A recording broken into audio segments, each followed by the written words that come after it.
Hey, so I just got to Mexico. I'm here for 2 weeks before I head to Vancouver, Canada for the holidays to hang out with my fam for a little bit. So I figured, hey, why not do a carnivore full day of eating Mexico edition? Let's go. If you're new here, my name is Marcus and I've successfully lost 60 pounds and I've been helping busy folks lose fat and get healthy for the last 12 years now. Let's eat.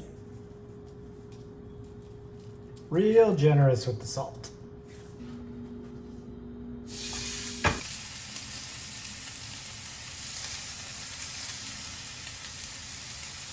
So this is a T-bone steak cooking up here. And what I like to do is put the strip over most of the heat and then move the filet towards the back because it cooks quite a bit faster. The New York is quite a bit thicker. And so that's what I like to do just so it cooks a little more evenly.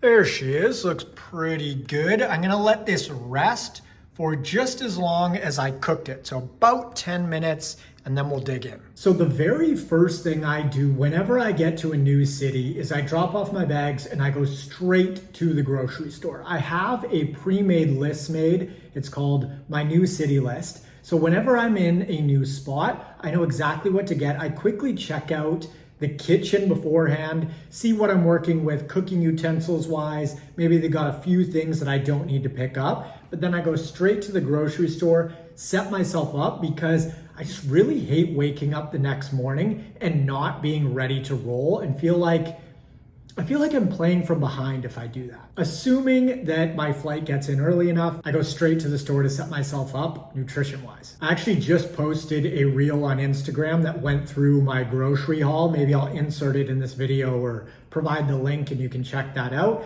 Carnivore Grocery Haul Mexico Edition. Let's get it started off with some ground beef.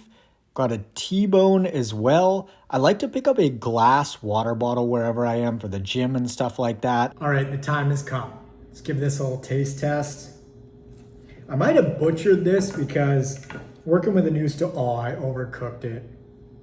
Damn, let's hope the middle, I don't know if you can see that. Let's hope the middle is a lot more rare than that.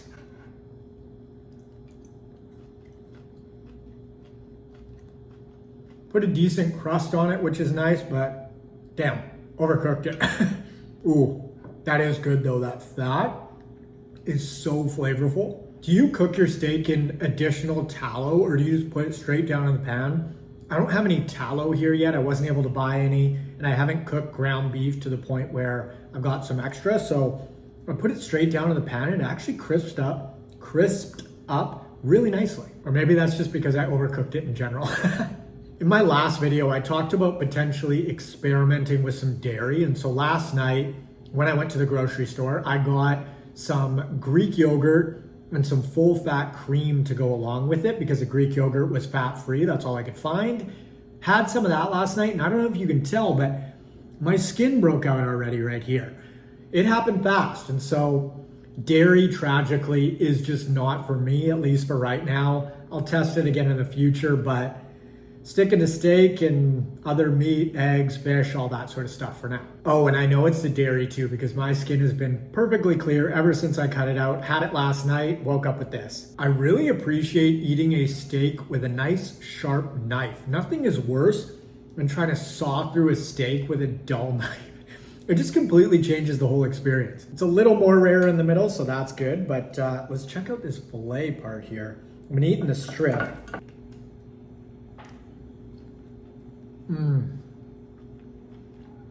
That is so tender. That's what she said. I love filet. It is so tasty. It's obviously way too lean to eat as a meal on its own, but man, it just basically pulls apart. It's so delicious. I mean, a ribeye is better, but you know what I'm saying.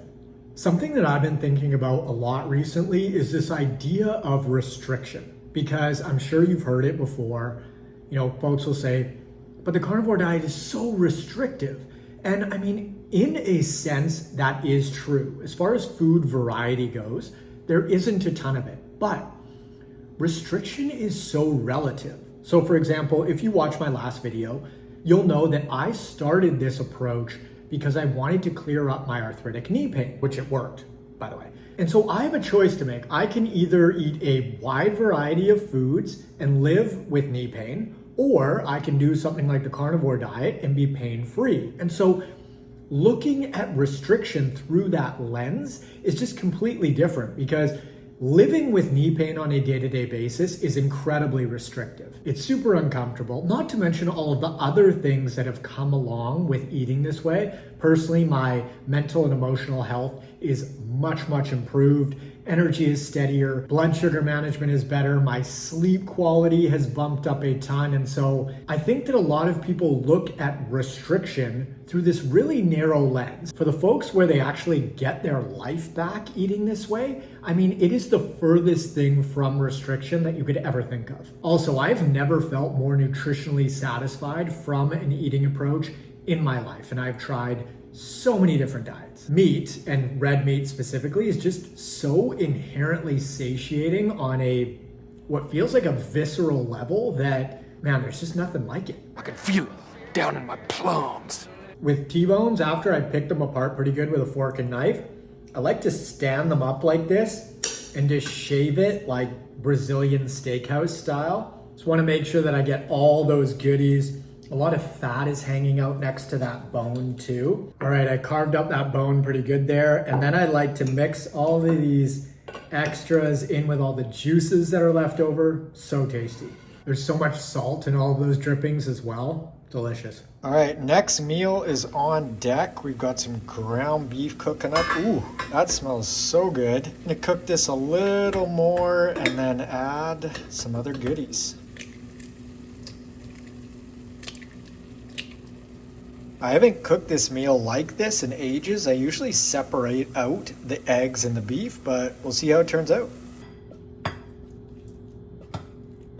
This is a pretty light day of eating for me. I had that steak pretty late in the day because I worked out this morning, and that usually suppresses my appetite for a while and I'm not ready to eat right away. And so, yeah, kind of light. I also ate a fair bit yesterday, but everything balances out in the end. Some days I eat a little more, some days I eat a little less. I just pay attention to my hunger and satiation signals and eat according to that. All right, let's give this a shot.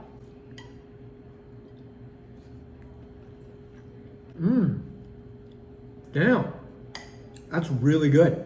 This ground beef is pretty fatty, which is awesome. I think it's either 75-25 or maybe even 70-30. It's super tender. And like I said, I haven't cooked eggs and beef like this together in a while. I think I'm gonna do this more often. It's so fast, so easy, and really tasty. Oh, the sun is coming through the window. Better adjust this. I'm curious, what is the fattiest ground beef that you have access to? I think the fattiest I've ever even had is about 70-30, but I know some of the cities that I've been, you can only get 80-20. Most of it is typically 85-15, 90-10, or even 95-5. When I used to include more carbohydrate in my diet, I used to go for the 90-10 typically, but the fattier stuff just tastes so much better. But I mean, something's got to give from a calorie perspective. I totally get that. If carbohydrates are higher, fat needs to come down and vice versa. I'll be honest, I do kind of miss white rice from time to time. Like, white rice in here would be really good. I'll probably have a little bit of white rice when I have sushi, when I'm home for the holidays. Vancouver has incredible sushi, some of the best in the world, in my opinion. And so I might indulge a little bit in some white rice, but we'll see. Man, that was so good. I inhaled that, licked the bowl clean pretty much. I'm gonna make that again tomorrow. Building off of that restriction conversation a little bit, you know, we really just have to choose our restriction, right? Because nobody lives a 100% restriction-free lifestyle. It's sort of just like picking and choosing your spots, because life is all about trade-offs at the end of the day. I mean, so many people have digestion issues nowadays. That is incredibly restricting. I used to have them too back in the day, and it is not fun. I mean, I was at the airport the other day, and some people, it's almost as if they are going to friggin' war in that bathroom stall. Like, it is not meant to be such a struggle. You should be able to breathe through a bowel movement. I mean, some of these folks are just struggling. So all of that to say, I personally do not find the carnivore diet restrictive in a big picture context, because I am looking at it from a 30,000 foot view as opposed to just solely food choices, right? There's more to life than just food choices.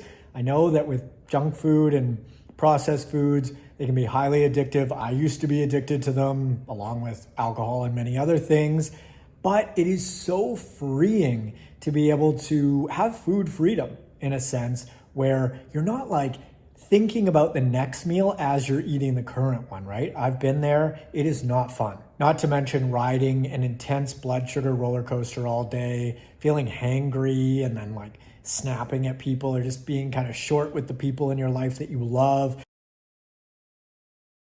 There are so many ripple effects or downstream effects of eating better and just taking good care of yourself. All right, rant over. I'm curious, how do you view that whole restriction conversation? Do you feel restricted on a carnivore diet? Do you not feel restricted? Is the restriction worth it? How do you think about that? Feel free to thumbs up, subscribe, all that good stuff, and I will catch you in the comments.